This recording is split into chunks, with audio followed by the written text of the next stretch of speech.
Hello प्यारे बच्चों, मैं doctor Bharatlal Meena, LBS government college Kotputli, सह आचार्य राजनीति विज्ञान। बच्चों, क्रम से हम आज चर्चा करेंगे बीए पार्ट तृतीय के प्रथम प्रश्न पत्र में कार्ल मार्क्स के बारे में, उसके द्वंद्वात्मक भौतिकवाद के सिद्धांत पर। द्वंद्वात्मक भौतिकवाद मार्क्स के विचारों का मूल आधार है। उसके अनुसार विश्व की सभी समस्याओं के समाधान में यह हमारा पथ प्रदर्शन करता है। द्वंद्वात्मक भौतिकवाद के दो शब्द हैं। इनमें प्रथम शब्द तो उस प्रक्रिया को स्पष्ट करता है जिसके अनुसार सृष्टि का विकास हो रहा है, और दूसरा तत्व सृष्टि के मूल तत्व को सूचित करता है। द्वंद्वात्मक प्रक्रिया। मार्क्स ने द्वंद्वात्मक प्रणाली को हीगल से ग्रहण किया है। हीगल ये मानकर चलता है कि समाज की प्रगति प्रत्यक्ष रूप से न होकर एक टेढ़े मेढ़े तरीके से हुई है, जिसके तीन अंग हैं: वाद, प्रतिवाद और संवाद। मार्क्स की द्वंद्वात्मक पद्धति का आधार हीगल का यही द्वंद्ववादी दर्शन है। मार्क्स के अनुसार वाद समाज की एक साधारण स्थिति है। इसमें कोई अंतर्विरोध नहीं पाया जाता। थोड़े समय बाद वाद से असंतुष्ट होकर उसकी प्रतिक्रिया स्वरूप प्रतिवाद उत्पन्न हो जाता है, और ये निषेधात्मक स्थिति वाद की अपेक्षा अधिक प्रगतिशील मानी जाती है। प्रतिवाद में अंतर्विरोध चलता है, अर्थात प्रतिवाद का भी प्रतिवाद उत्पन्न होता है, और दो प्रतिवादों के संयोग से संवाद की उत्पत्ति होती है। इस प्रकार वाद, प्रतिवाद और संवाद की प्रक्रिया निरंतर चलती रहती है। द्वंद्वात्मक प्रक्रिया को मार्क्स तथा उसके अनुयायियों ने गेहूं के पौधे के दृष्टांत से समझाया है। गेहूं का एक दाना लीजिए, ये दाना वाद है। भूमि में बो देने के उपरांत उसके विरुद्ध भूमि की प्रक्रिया आरंभ होती है।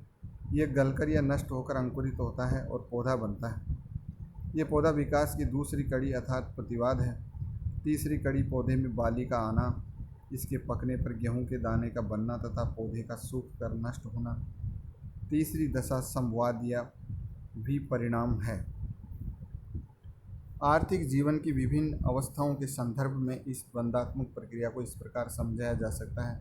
पूंजीवाद या व्यक्तिगत संपत्ति की व्यवस्थावाद है। इसमें यह असंगति रहती है कि समाज शक्तिशाली व सर्वहारा लोगों के दो वर्गों में बढ़ जाता है। इस असंगति या दोष के कारण समाज में संघर्ष होता है तथा व्यक्तिगत संपत्ति की सामाजिक व्यवस्था के प्रतिवाद स्वरूप समाज के विकास की वह व्यवस्था आती है जिसे सर्वहारा वर्ग के अधिनायक तंत्र की अवस्था कहा जाता है।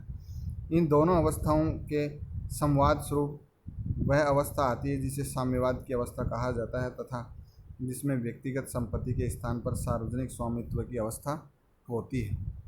मार्क्स ने द्वंद्वात्मक प्रणाली हीगल से ग्रहण की, परंतु मार्क्सवादी द्वंद्ववाद हीगल के द्वंद्व से बहुत अधिक भिन्न है। स्वयं मार्क्स के शब्दों में मेरी द्वंद्वात्मक पद्धति न केवल हीगलवादी पद्धति से भिन्न है, वरन वह उसके बिल्कुल विपरीत है। मैंने हीगल के द्वंद्वात्मक तर्क अपने सिर के बल पर खड़ा पाया। मैंने उसे सीधा कर पैरों के बल खड़ा कर दिया। हीगल और मार्क्स के द्वंद्ववाद में प्रमुख अंतर यह है कि हीगल एक आदर्शवादी था।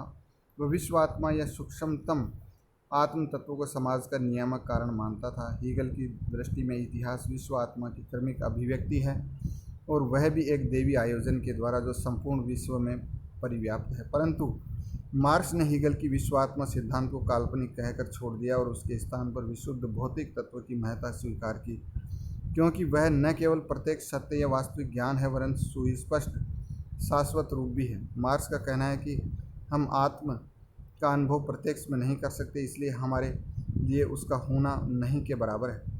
परंतु इसके विपरीत भौतिक पदार्थ जैसे मिट्टी, पत्थर, हड्डी, मांस आदि हमें प्रत्यक्ष दिखाई पड़ते हैं और हमारे लिए वे सर्वथा सत्य हैं। इस कारण निश्चित और स्पष्ट भौतिक वस्तुओं को छोड़कर आत्मा जैसी मृग मारीचिका को अपने दर्शन का आधार कैसे बनावे, ऐसे दर्शन में वास्तविकता नहीं हो सकती। इस प्रकार मार्क्स ने हीगल के विपरीत भौतिकवाद को अपने दर्शन का आधार बनाया। हीगल के मत में भौतिक वस्तुएं, प्रकृति आदि आत्मा के विकार अर्थात उससे उत्पन्न है, परंतु मार्क्स के मत में जिसे हम आत्मा, मन अथवा मस्तिष्क कहते हैं, वह उसी प्रकार भौतिक शरीर से उत्पन्न वस्तुएं हैं। जैसे घड़ी के पुर्जे को एक निश्चित क्रम से संयुक्त कर देने पर उसमें गति उत्पन्न हो जाती है।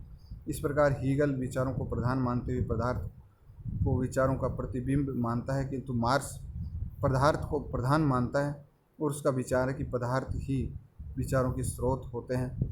मार्क्स के ही शब्दों में कह सकते हैं कि मानवीय चेतना उसके सामाजिक अस्तित्व का निर्धारण नहीं करती, इसके विपरीत उसका सामाजिक अस्तित्व उसकी चेतना का निर्धारण करता है। धन्यवाद।